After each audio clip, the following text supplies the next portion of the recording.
حالة من الجدل تسببت لها الفنانة ياسمين رئيس عقب نشر تويت غامضة عبر مواقع التواصل الاجتماعي للتويندات الصغيرة إكس دون الإفصاح عن من هو المقصود بتلك التويت.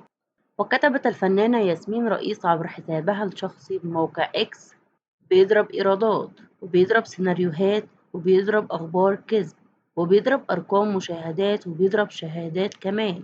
فاضل إيه تاني يا نجم؟ مش كفاية بقى كده؟ وبمجرد نشر هذه التغريدة، علق عدد كبير من قبل رواد السوشيال ميديا على تغريدة الفنانة ياسمين رئيس. أرادوا معرفة من المقصود من نجوم الوسط الفني بهذه التغريدة الغامضة.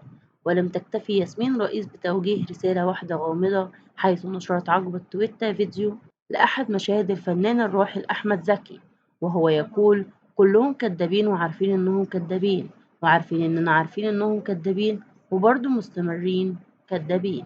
وانقسمت تعليقات رواد السوشيال ميديا على تغريدة ياسمين رئيس بين التعليقات اللاذعة، وبين البعض الذين يريدون معرفة من هو الفنان الغامض الذي تقصده ياسمين رئيس.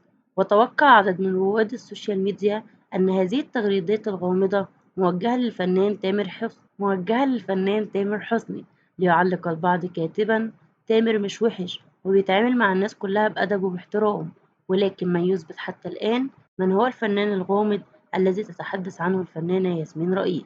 ووجه الفنان هيثم سعيد رسالة إلى الفنانة ياسمين رئيس عقب رسالته الغامضة عبر حسابه الشخصي بموقع التواصل الاجتماعي فيسبوك. وكتب هيثم سعيد في منشور له: قالت لك بيضرب إيرادات وهي مصورة كليب مع شاكوش القدرة. ليقوم متابعي الفنان بالتعليق على منشوره كالتالي: ايه علاقة ده بده؟ طب وهي نفت ده؟ ما هي طلعت مع شاكوش. يذكر أنه بدأت النجمة ياسمين رئيس مرحلة التحضيرات لفيلمها رحلة البحث عن فستان الزفاف، الذي يجعلها لأول مرة مع المخرجة جيلان عوف. ومن المقرر أن تبدأ ياسمين رئيس تصوير مشاهدها بالفيلم خلال الثلاث أسابيع المقبلة. تدور أحداث الفيلم في إطار من الدراما حول صديقتين من حي فقير، توشك إحداهما على الزواج، لكن يتلف فستان زفافها في نفس اليوم الحفل، فتخوض رحلة في القاهرة مع صديقتها المقربة للبحث عن فستان آخر. والفيلم من إخراج وتأليف جيلان عوف، ومن إنتاج محمد حفظ.